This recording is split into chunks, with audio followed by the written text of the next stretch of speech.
우리 찬송가 205장 같이 찬양 드리도록 하겠습니다. 205장입니다.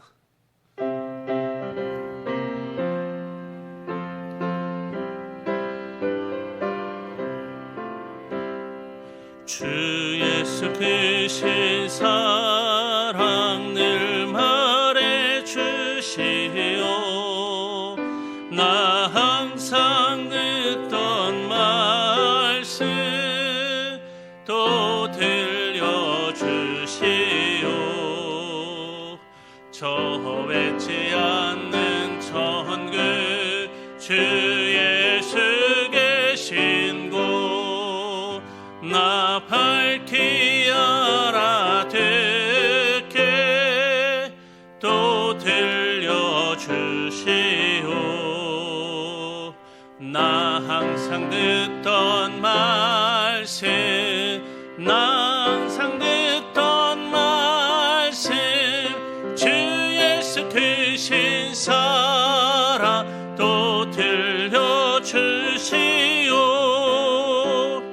아침에 이슬 방울 시사라짐같이 내 기억 부족하여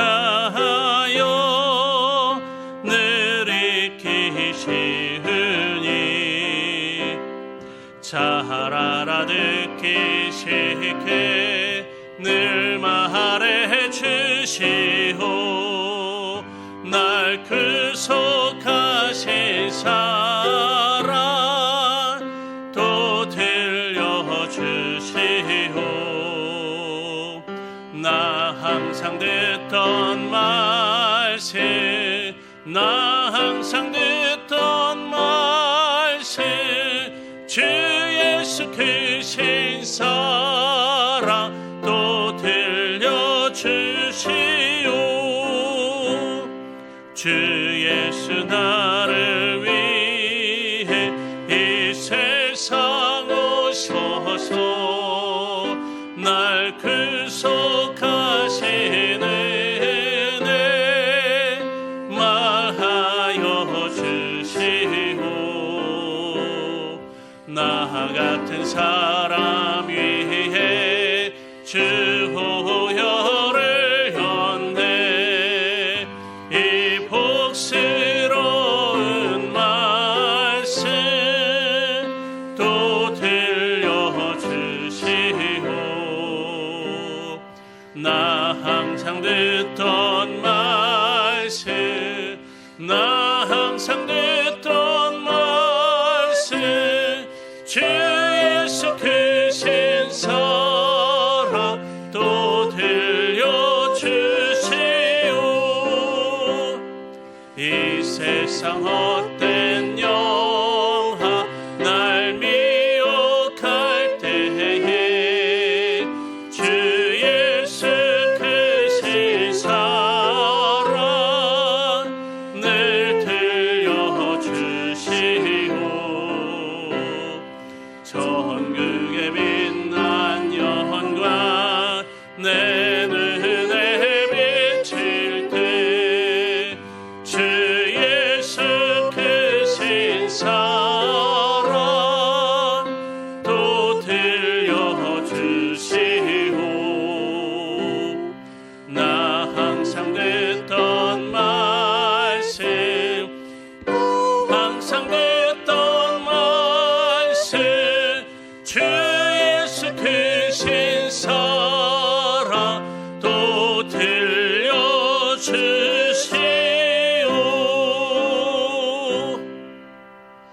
우리 피아노 반주에 맞춰 기도 드리심으로써 수요 예배 하나님께 드리도록 하겠습니다.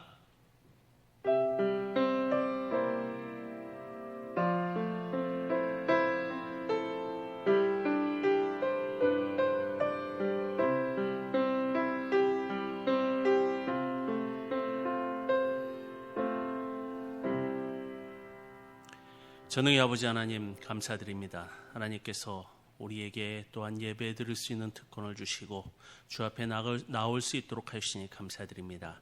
아버지 명절을 끝내고 주 앞에 이렇게 나와서 예배드리는 우리 모든 자들에게 주께서 함께하여 주시며 단 주님의 축복이 함께 있을 수 있도록 역사하여 주시옵소서. 아버지 또한 간구하는 것은 이 예배를 통해서 하나님을 만나며 하나님께 더욱더 가까이 가는 시간이 될 수 있도록 역사하여 주시옵소서. 하나님 함께해 주시기를 원하오며 예수 그리스도 이름으로 기도드리옵나이다. 아멘. 우리 찬송가 357장 찬양하고 김혜숙 권사님이 기도해 주시겠습니다.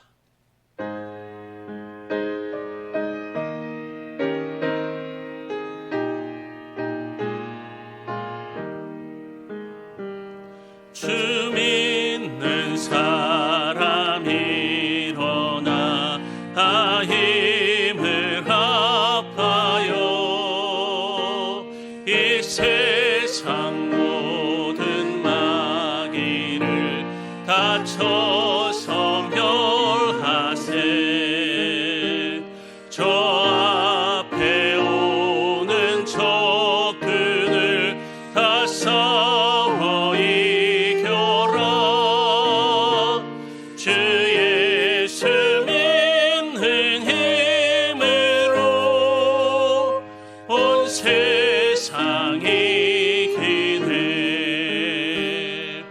믿음이 이기네. 믿음이 이기네. 주 예수를 믿음이 온 세상이 이기네. 온 인류 마귀 괴흘로 큰 죄에 빠지니 진리로 띠를 띠고서 늘 기도 드리세. 산 믿고 의지하면서 헛없이 나갈 때 주 예수 믿는 힘으로 온 세상 이기네. 믿음이 이기네. 믿음이 이기네. 주 예수를 믿음이 온 세상 이기네. 끝까지 이긴 자에게 흰 옷을 입히고 또 영생 복을 주시니 참 깊은 일일세. 이 어두운 세상 지나서 저 천성 가도록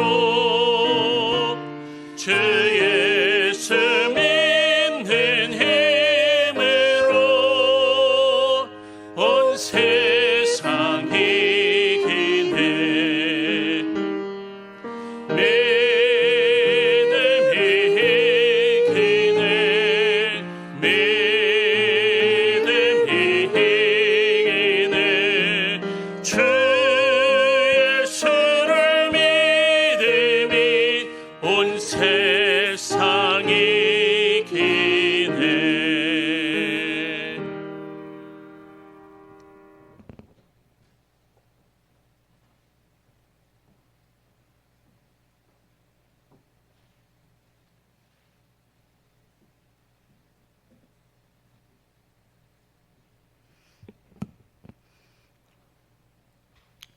참으로 주신 아버지 하나님 고맙고 감사합니다. 어저께는 모든 성도들이 추석을 지나고 오늘은 이렇게 3일 예배에 다 나와서 예배를 드리며 또 아버지 비대명으로 같이 예배드리는 우리 성도님 함께하여 주시길 간절히 부탁이 원합니다. 우리가 마음을 다하여 성품을 다해서 진정한 아버지가 우리가 산 예배가 될 수 있도록 주께서 도와주시길 간절히 부탁하고 원합니다. 함께하여 주시옵소서. 하나님 아버지, 저희들 우리 세월호 저렇게 보면은 정말로 주님 성전에 나와서 예배를 드리고 아버지 앞에 나와서 식사를 하고 정말 우리가 차를 마시며 즐거운 시절이 있었습니다. 그때는 우리가 그 감사함도 모르고 불편은 있는지 우리 이 시간에 회개하고 고백합니다. 주님 용서하여 주옵시고 하루속히 모든 아버지 하나님, 이 아버지 하나님 코로나가 물러가셔서 옛날처럼 주님 아버지 다시 예배가 회복이 되고 다들 같이 예배 드릴 수 있도록 주께서 도와주시고 함께하여 주시길 간절히 원합니다. 우리들이 아버지 하나님 더 이 세대에 더욱 아버지 앞에 나와서 더 기도하고 간절하게 원하고 성령 충만 말씀 충만 저희들 대해 도와주시길 간절히 부탁하고 원합니다. 하나님 아버지 정말로 이 세대가 너무나 힘듭니다. 아버지 경제들도 어렵고 모든 성도 마음들도 어렵고 다들 어렵습니다. 주님 도와주셔서 이 정말로 이 온 나라를 주께서 아버지 하나님 정말로 회개 역사가 더 일어나게 도와주시고 우리가 주님 앞에 더 부르시는 저희들 되게 도와주시길 간절히 부탁하고 원합니다. 함께하여 주시옵소서. 하나님 아버지 저희들 아버지 하나님 정말로 우리들이 아버지한테 원이다 하지만은 정말로 아버지한테 바로 살지도 못하고 갑박갑할 때가 많습니다. 용서해 주시고 오늘 또 이렇게 또 아버지 하나님 주의 성전에 와서 이 말씀을 드릴 때 우리들이 더 성령께 충만하고 함께해 주시길 간절하고 원합니다. 하나님 아버지 또 저희들 아버지 하나님 교회를 기억하셔서 이 향건 종교를 사랑하여 주시길 간절하고 원합니다. 이때까지 정말 아버지 한 자도 한 명도 나타나지 않고 이렇게 보여주시고 불꽃 좀 지켜주니 진심으로 아버지께 영광 올려두고 감사를 드립니다. 하나님 아버지 저희들 교회가 정말로 아버지 하나님 성령 충만 교회가 되게 하시고 정말 아버지 2021년 더 아버지 확산이 되고 오지 않으시면 더 붕할 수 있는 교회가 되게 도우시길 간절하고 원합니다.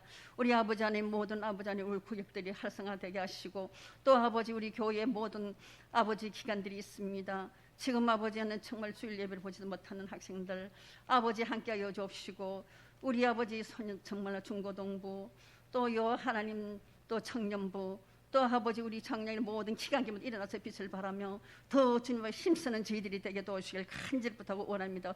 도와주시옵소서. 하나님 아버지 저희들 아버지 하나님 교회 정말로 또 아버지 또 이렇게 아픈 환자들도 있습니다. 그 환자들도 지키어가셔서 주님께서 나서 주시고 얼마나 그 정말 아파 놓은 가정들도 힘들고 본인도 힘들고 힘듭니다. 주님 아버지 그 환자들 지에서 정말로 주님 부리시는 자가 되시고 같이 아버지 하나님 합이 하나가 되어서 기도할 수 있도록 도와주시길 간절히 부탁하고 원합니다.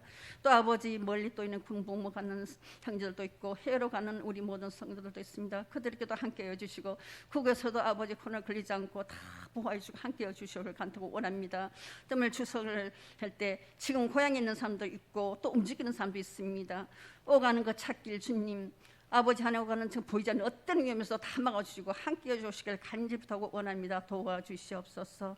우리 다시 만날 때까지 기쁨으로 만날 수 있도록 도와주시길 간절히 원합니다. 또 요 하나님 아버지 지금 또 우리 김창진 목사님께서 아버지 우리에게 말씀을 전할까 합니다. 우리 김 목사님 더욱더 사랑하여 주시고 함께해 주시고 우리 목사님 기도마다 응답해 주시고 축복하여 주시고 그 가정에도 잘 될 수 있도록 주께서 도와주시길 간절히 부탁하고 원합니다. 하나님 아버지 우리 목사님 말씀일 때 우리는 정말 귀를 기울여서 그 말씀을 잘 듣고 정말 실천나가시는 귀한 말씀이 될 수 있도록 주께서 도와주시길 함께하여 주시길 간절히 부탁하고 원합니다. 우리 교회 담임 목사님도 함께해 주시고 우리 또 우리 전도사님도 함께해 주시고 모든 교인들 함께해 주시길 간절히 부탁하고 원합니다. 각 가정마다 요 하나님 아버지 우리 교회에 주보에 놨던 기도를 다 응답하여 주시고 우리 교회의 모든 성도들도 다 응답하여 주시고 기도를 축복하여 주시길 간절히 부탁하고 원합니다. 하나님 아버지 오늘 이 예배가 정말로 기쁨의 예배가 될 수 있는 3일 예배가 되게 도와주시옵시고 함께하여 주시옵소서. 예수님과 감사와 기도를 올립나이다. 아멘.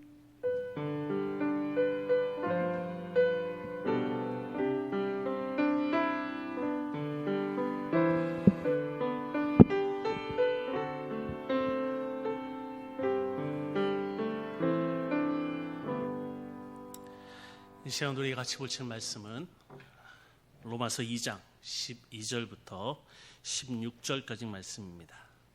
로마서 2장 12절부터 16절까지 신약성경 240쪽 로마서 2장 12절부터 16절까지 말씀입니다. 다 찾으신 줄 알고 우리가 한 절씩 서로 16절까지 교독하도록 하겠습니다. 제가 12절을 읽겠습니다.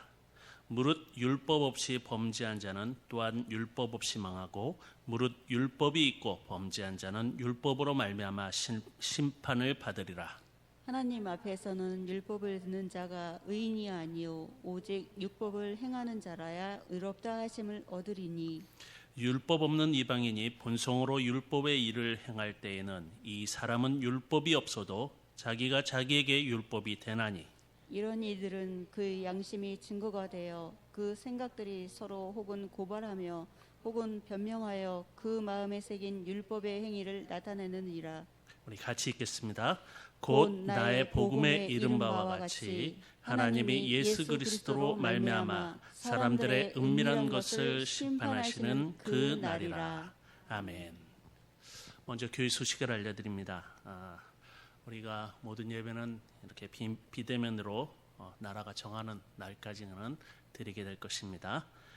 그리고 성경통신문 계속해서 여러분이 잘 해주시고 계신데 이제 38회를 가져가시고 37회를 내주시기 바랍니다. 우리가 50회까지 할 텐데 벌써 절반이 지났어요. 그렇기 때문에 조금만 더 가면 됩니다. 올해도 성경을 일독하는 은혜가 여러분에게 있길 바랍니다. 그리고 매일 약속기도 매일 밤 9시에 우리가 정해놓고 교회와 국가를 위해서 기도하기로 했습니다. 여러분 계속해서 기도해 주시고 정말 이 어려운 시기를 잘 이겨낼 수 있도록 여러분 기도하시기 바랍니다. 그리고 교회를 위한 기도, 또 한우를 위한 기도, 해외 근무자와 유학자들을 위한 기도, 군복무 형제를 위한 기도, 나라 민족을 위해서 또 선교사들을 위해서 여러분 계속해서 기도해 주시기 바랍니다. 할렐루야. 우리 서로 인사 나누고 말씀을 같이 보겠습니다. 오늘도 우리 가운데 살아계시는 하나님의 사랑으로 우리 앞뒤적으로 이렇게 인사합시다. 가족끼리도 이렇게 인사했으면 좋겠습니다. 사랑합니다. 사랑합니다. 사랑합니다. 사랑합니다. 명절을 잘 보내셨는지 모르겠습니다. 코로나 때문에 모임을 갖거나 어디를 가지 못해서 예전만은 못한 명절이 되었을 것이라고 생각합니다. 그래도 우리가 몇 번의 이런 코로나 시대의 명절을 지내봤잖아요. 그래서 노하우가 생겨서 조금은 익숙한 모습들이 되어 있는 건 아닌가라는 생각을 하게 됩니다. 그래도 명절인지라 준비하는 손길들은 굉장히 분주할 거예요. 그분들은 여전히 힘들 거라고 생각합니다.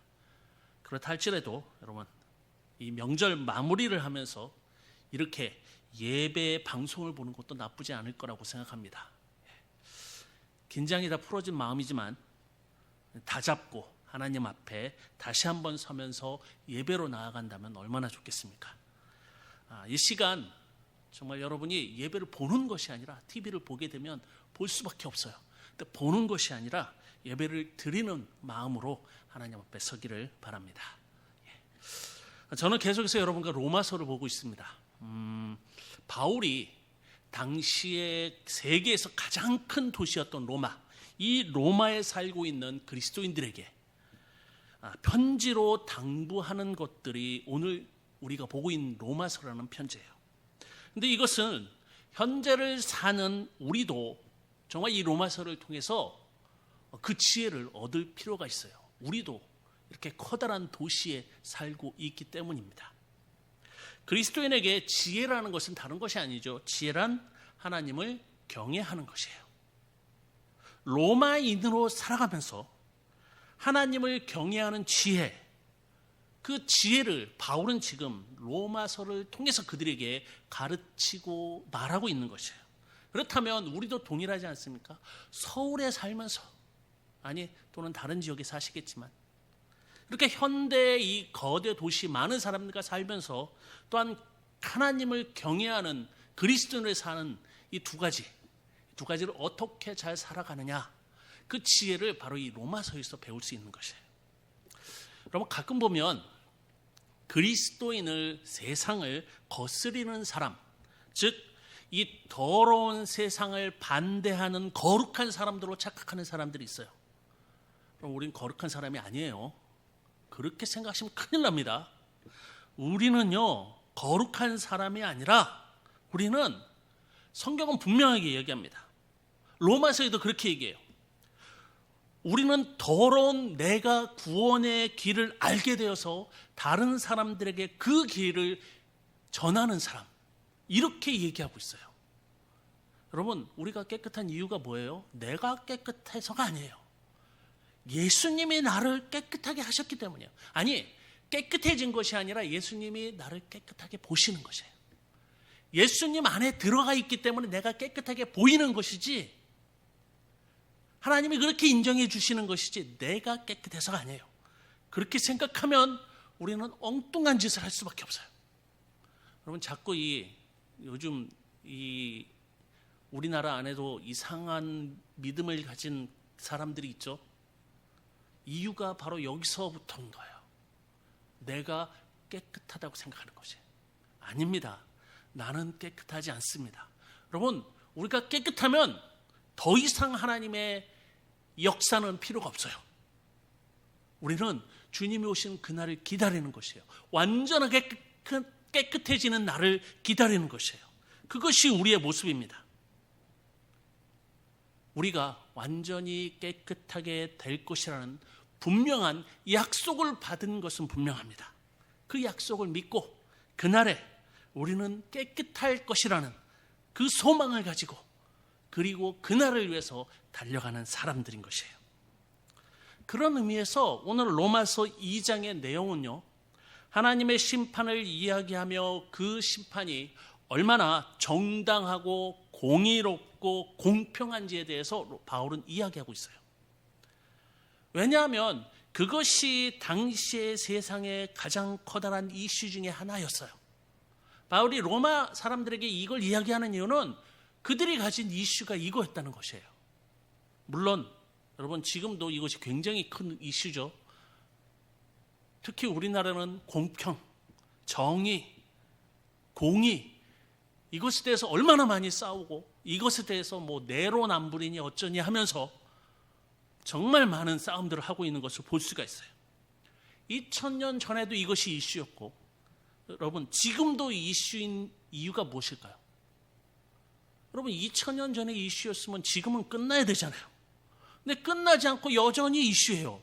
그 말은 사람은 그것을 이룰 수 없다는 것입니다.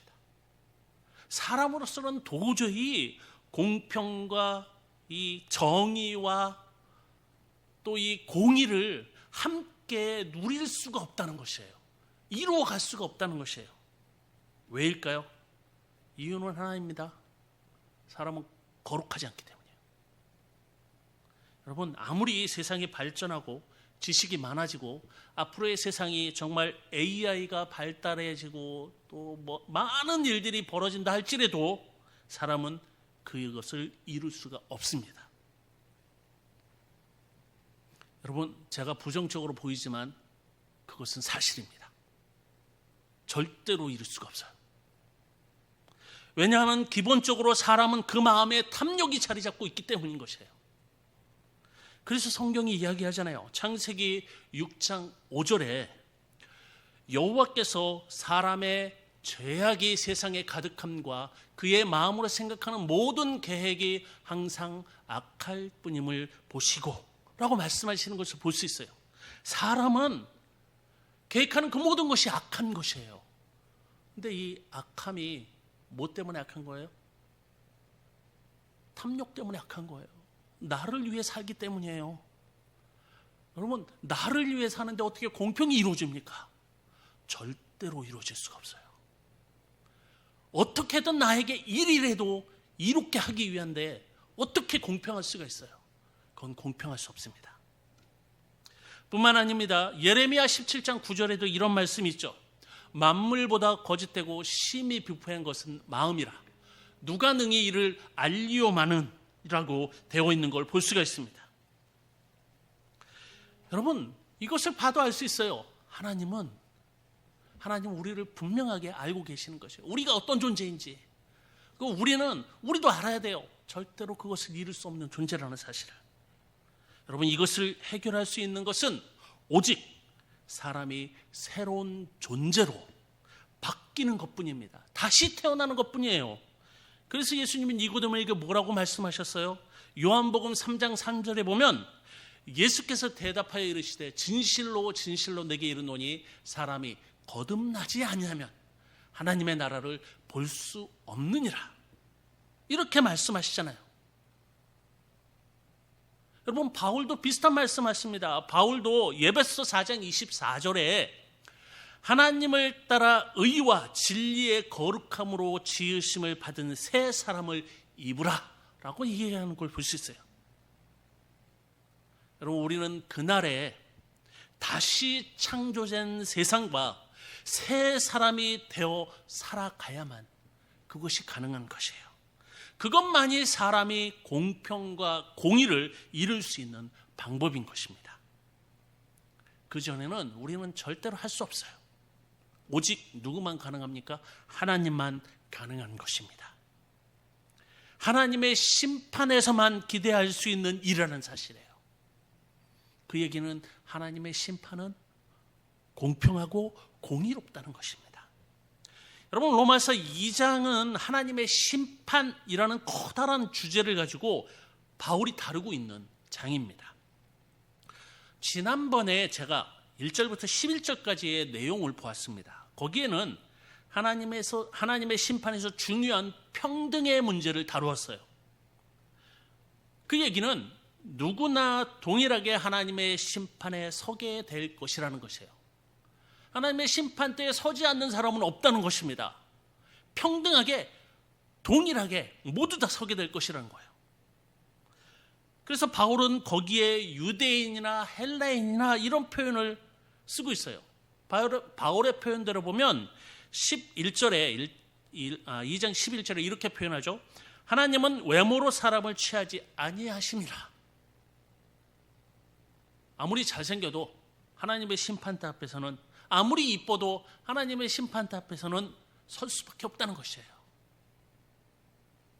그리고 오늘 읽은 12절부터는 하나님의 심판에서 공평을 다루고 있는 부분입니다. 여러분, 이 공평이라는 것은 평등의 문제보다 더 큰 이슈라고 말할 수가 있습니다.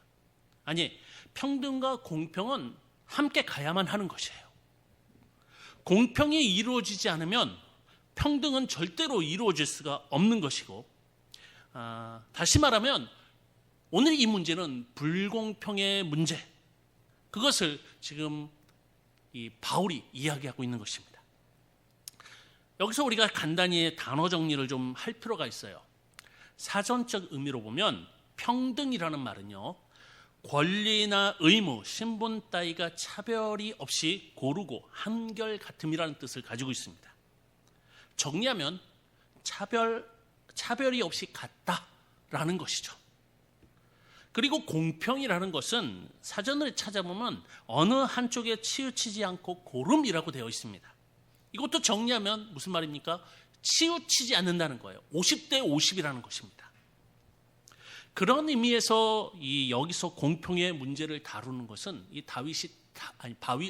바울이 다룰 수밖에 없는 것은요, 하나님의 모든 사람에게 그 심판을 평등하게 하시는 데 있어서 공평의 문제가 대두될 수밖에 없는 문제를 가지고 있기 때문입니다. 그것은 바로 하나님은 모든 사람들 가운데, 성경에 나오죠, 특별히 누굴 부르셨다고 말씀하셨어요? 이스라엘을 부르셨다고 말씀하시고 있기 때문이에요. 그리고 그들을 특별 대우하시는 것처럼 보이는 부분들이 우리가 성경에서 많이 발견되고 있다는 것입니다. 그렇다면 어떻게 하나님의 심판이 공평할 수가 있겠어요? 그렇죠? 그들을 특별히 부르셨고, 뿐만 아니라 그들에게 뭘 주셨습니까? 율법이라는 것을 주셨어요. 그렇기 때문에 이것을 공평의 문제로 본다면 그들은 특별하다고밖에 볼 수가 없다는 것이에요. 그런 이유 때문에 하나님의 심판이 공평하다는 것을 지금 다윗이 이야기하고자 하는 것이에요. 그래서 바울은 이 부분을 여기서 다루고 있습니다. 하나님이 심판하실 때 그 부분까지도 공평하신 분이라는 것을 지금 이 2장에서 이야기하는 것이에요. 여러분, 이 공평이 무너진다면, 하나님의 심판이 공평하다는 것이 무너진다면, 하나님의 심판은 세상에 널려 있는 가짜 신들과 우상과 다를 바가 없이 되어버립니다. 여러분, 세상에 우상들 치고 불공평하지 않은 우상은 없습니다. 여러분, 사람들이 만들어낸 우상이죠. 이 사람들이 만들어낸 우상들은 자기를 섬기는 사람들을 위해 존재하는 것이에요. 그렇죠? 그들을 위해 복을 주고 그들을 위해 싸우는 신들이에요. 그래서 그리스에 가면 그리스 신이 있고, 또 저쪽 이집트에 가면 이집트의 신이 있는 것이고, 이렇게 지역마다 신이 있는 이유는 그들을 위해 싸우기 위한 것이에요. 그래서 그들의 신들은 불공평한 것이에요. 여러분, 그러나 하나님은 그렇지 않습니다. 그들은 자신이 만든 신이 나에게만 복을 주기 위해서 나에게만 복을 주는 신이라고 이야기하지만 우리 하나님은 그런 하나님이 아니라는 것이에요. 하나님은 공평하신 분입니다. 자신에게 예물을 바치는 자들을 위해 존재하는 신이 아니라는 것이에요. 여러분, 일본이 야스쿠니 신상에 매년 공물을 바치는 이 일본 정부 때문에 우리가 매년 항의를 하죠. 그 공물을 바치는 이유가 뭘까요? 한 가지예요. 한 가지. 나 잘되게 해달라고. 그 신에게 비는 거예요. 공물을 많이 바칠수록 그 신이 나에게 많은 걸 준다고 생각하는 것이에요. 여러분, 이건 공평하지 않습니다. 공물을 바치는 부자들을 위한 신일 뿐이에요.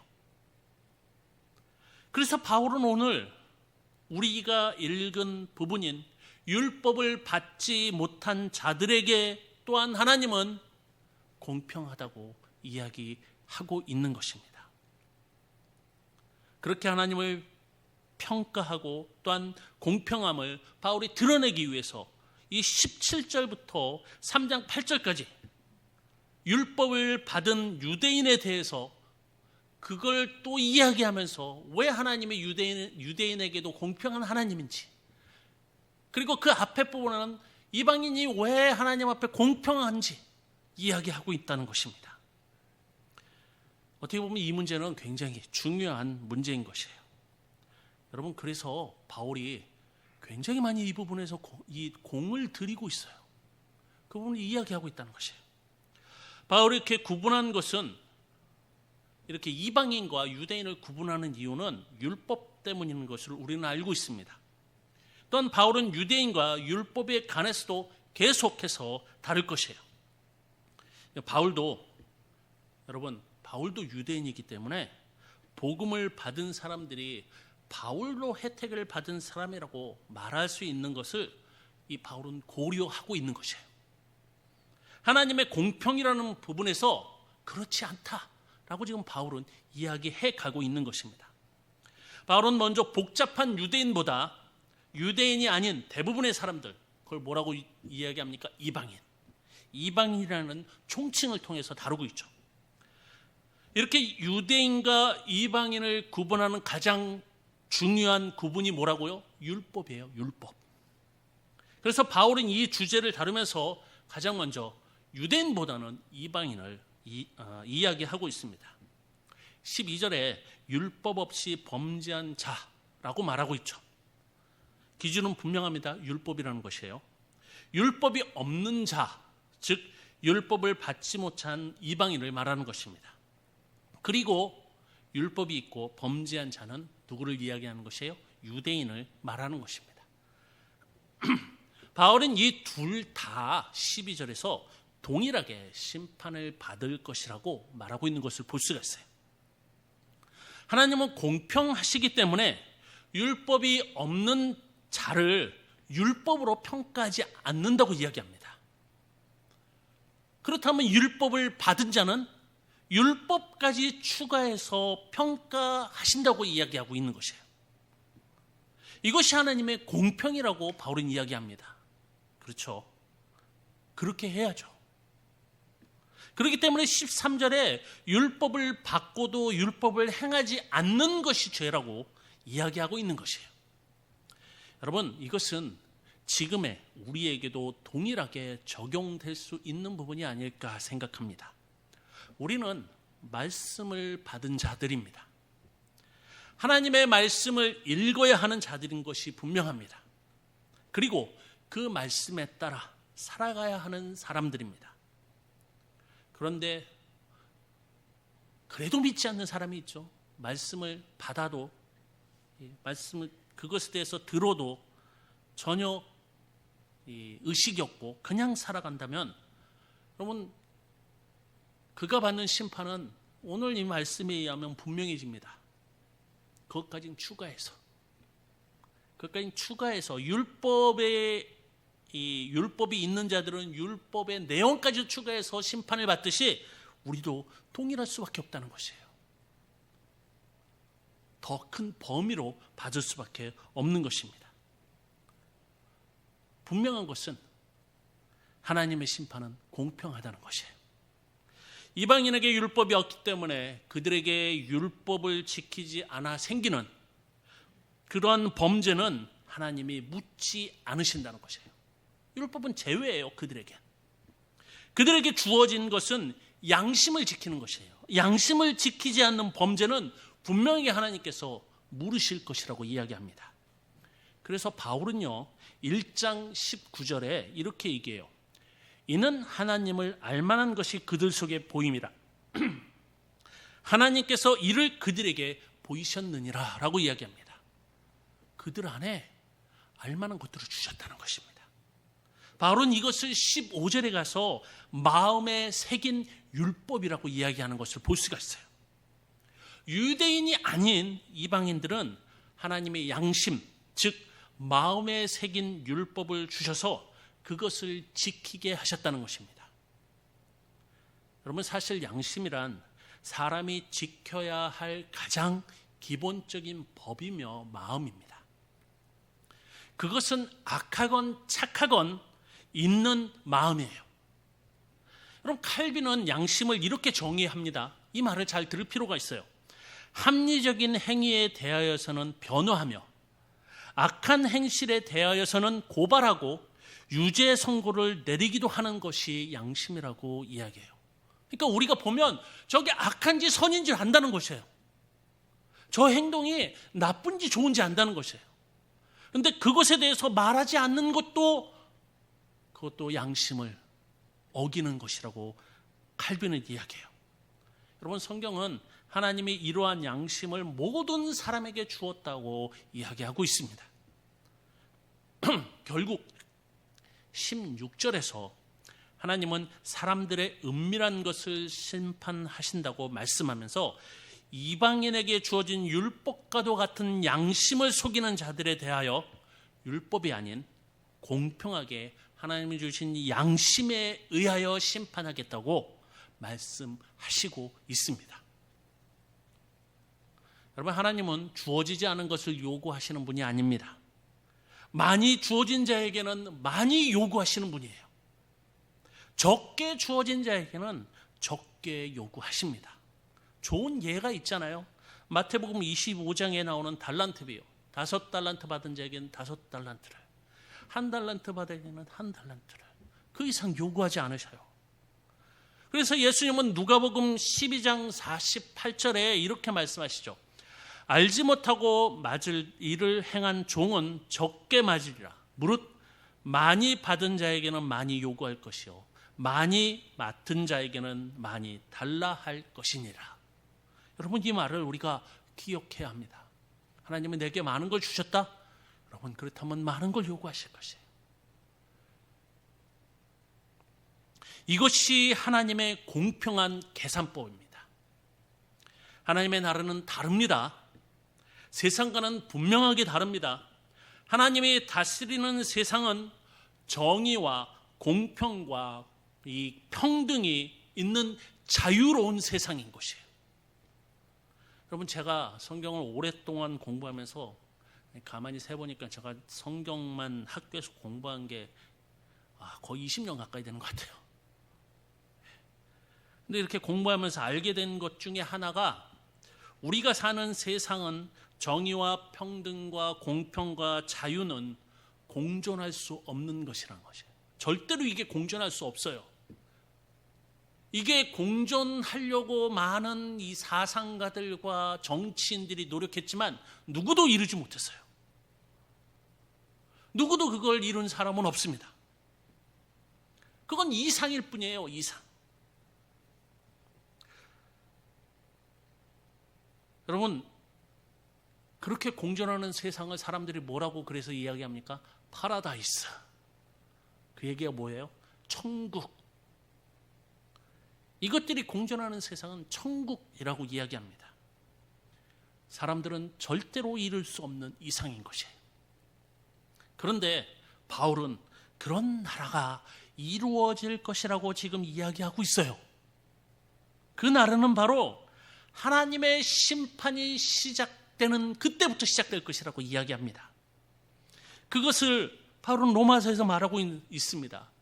그리고 16절에 이렇게 말합니다. 16절을 보십시오.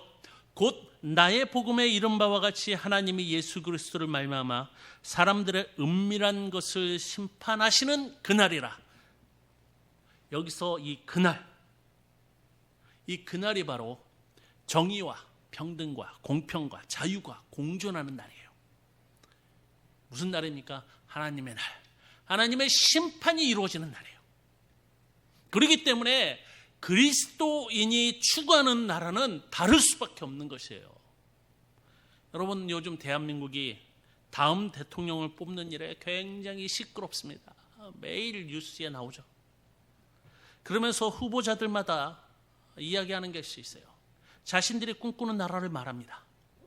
내가 대통령이 되면 이런 나라가 될 것입니다. 이런 나라를 만들 것입니다. 여러분, 정치인들은 자신이 이 추구하는 나라를 위해 정말 모든 것을 집중하고 전력을 다합니다. 그렇죠? 거기에 목숨을 걸어요. 정말 모든 걸 걸고 달려갑니다. 다시 말해서 그것을 위해서 그들은 삽니다. 여러분, 그런데 우리는 어떻습니까? 그리스도인은 하나님의 나라를 추구하며 살아가야 하는 사람들인 것이에요. 여러분, 그리스도인들이 추구하는 나라의 사이즈는 지금 유명한 정치인들, 아니 저 미국이 추구하는 나라의 사이즈보다 더 큰 사이즈라는 사실을 생각하셔야 돼요. 그들이 생각하는 좀만한 나라들이 아니에요. 물론 중국이 우리나라보다 어마어마한 땅을 가지고 있지만 여러분, 그리스도인들이 추구하는 나라는 중국 땅덩어리 정도가 아니에요. 온 지구를 이야기하고 있는 것이에요. 그렇기 때문에 그리스도인이 생각하는 나라는 사이즈가 다른 것이에요. 여러분, 이건 비교할 수 없는 크기의 나라를 추구하며 그 나라를 위하여 일하며 그 나라에 목숨을 걸며 살아가는 사람이 누구입니까? 그리스도인인 것이에요. 아니, 그렇게 살아가야 되는 것이에요. 여러분, 바울은요, 당시에 가장 강대국인, 가장 큰 제국을 이룬 로마라는 이 제국의 심장부의 수도인 로마, 이 도시에서 그리스도인들에게 로마의 황제가 심판하는 세상을 바라보는 것이 아니라 그 나라가 포함되어 있는 전 세계를 합쳐도 감당할 수 없는 하나님 나라의 다스림, 하나님 나라의 심판을 바라보라고 이야기하고 있어요. 여러분, 우리도 그렇게 살아야 되는 것이에요. 여러분, 작은 것이 큰 것을 감쌀 수 없습니다. 큰 것이 작은 것을 감싸는 것이에요.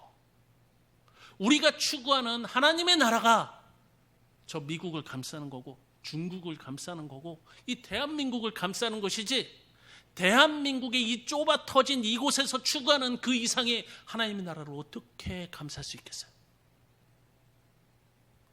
그렇기 때문에 여러분, 그리스도인들은 이 조그만 나라를 생각하며 살아가서는 안 되는 것이에요. 우리는 더 큰 것을 바라볼 수 있어야 되는 것이에요. 그것이 그리스도인들, 우리가 추구해야 되는 생각들이고 또한 우리가 추구해야 되는 나라라는 것이에요. 우리는 이 본문을 통하여 이방인에게도 공평하신 하나님을 보고 있습니다. 하나님은 공평하신 분입니다. 내가 이해할 수 없는, 정말 내가 이해할 수도 없는 그런 일들이 벌어진다 할지라도 하나님은 공평하십니다. 우리가 하나님의 공평을 다 이해할 수 없는 이유는 간단해요. 하나님을 우리가 완전히 이해할 수 없기 때문이에요. 그리고 하나님의 계획하심을, 그 모든 것을 다 이해하지 못하기 때문입니다. 그렇다 할지라도, 내가 이해할 수 없고 내가 감당할 수 없다 할지라도 하나님은 공평하셔요.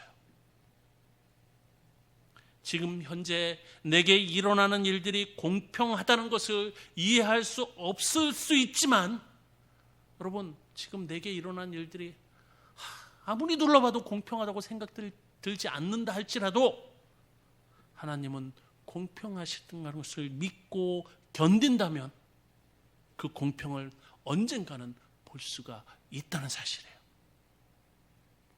어쩌면 여러분, 우리에게 견디어내야 할 시간일 수도 있는 것입니다.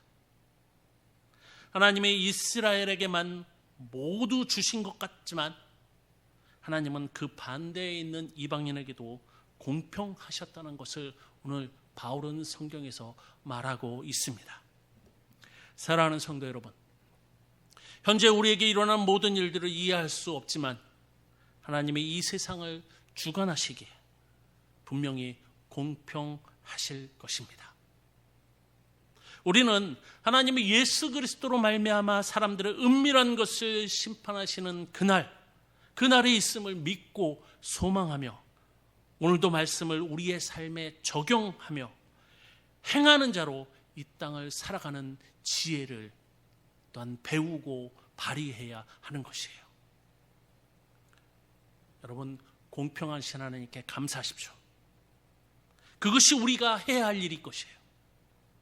그리고 율법을 행하는 자라야 의롭다 하심을 얻었느니라, 이 말씀과 그 마음에 새긴 율법의 행위를 나타내니라, 이 말씀을 기억하십시오. 하루하루 말씀대로 살아가기 위하여 나의 죽지 않은 옛 본성과 영적 싸움을 하며 승리하는 여러분이 되길 축원합니다. 기도하도록 하겠습니다. 전능의 아버지 하나님, 우리가 이해할 수 없고 정말 눈앞에 펼쳐지는 일들을 도저히 알 수 없다 할지라도 하나님은 공평하신 분임을 고백드립니다. 아버지, 주님이 내 삶에 계시며 내 모든 일에 함께 계심을 믿습니다. 그날이 올 때 우리는 그 공평하심을 보게 될 것이고, 또한 그날이 올 때 그 공평함 앞에 우리가 서게 될 것입니다. 아버지, 정말 이 땅에 살아갈 동안 주님의 주신 그 지혜로 우리 모든 성도들이 살아갈 수 있도록 도와주시고, 말씀에 따라 말씀을 이루며 말씀의 행함으로 살아가는 우리 모든 성도들이 될 수 있도록 도와주시옵소서. 아버지, 감사드리며 예수 그리스도 이름으로 기도드리옵나이다. 아멘. 우리 찬송가 370장 같이 찬양 드리도록 하겠습니다.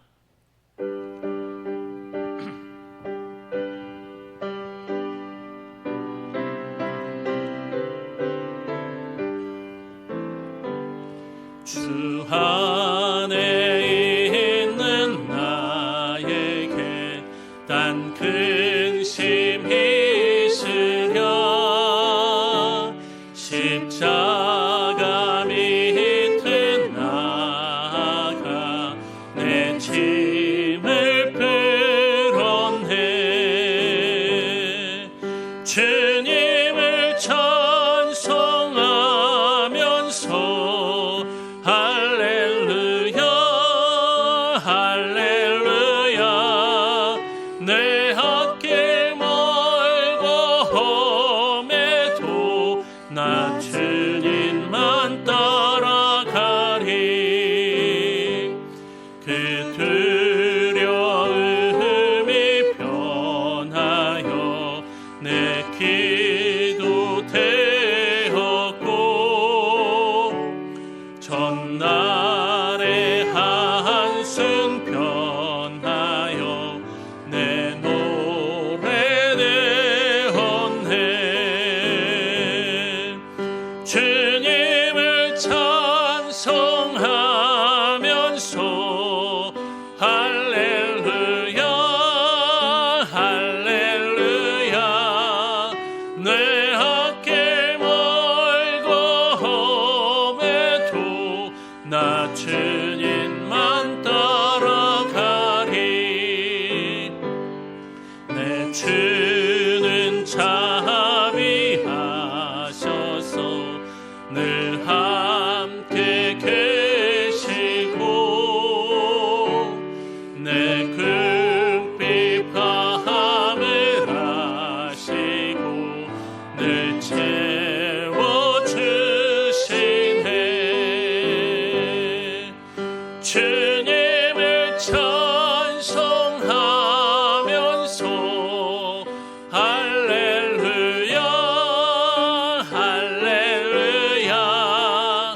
주와 맺은 언약은 영불변하시니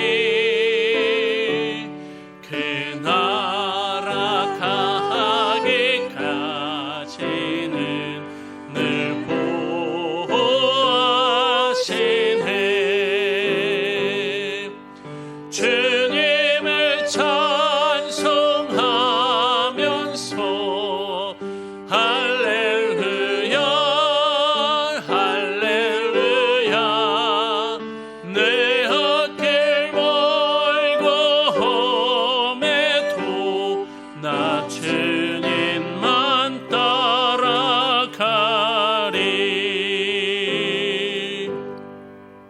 우리 주님이 가르친 기도로 예배를 마치도록 하겠습니다. 하늘에 계신 우리 아버지여, 이름이 거룩히 여김을 받으시오며 나라의 임하옵시며 뜻이 하늘에서 이룬 것 같이 땅에서도 이루어지이다. 오늘날 우리에게 일용할 양식을 주옵시고 우리가 우리에게 죄 지은 자를 사하여 준 것 같이 우리 죄를 사하여 주옵시고 우리를 시험에 들게 하지 마옵시고 다만 악에서 구하옵소서. 대개 나라와 권세와 영광이 아버지께 영원히 있사옵나이다. 아멘.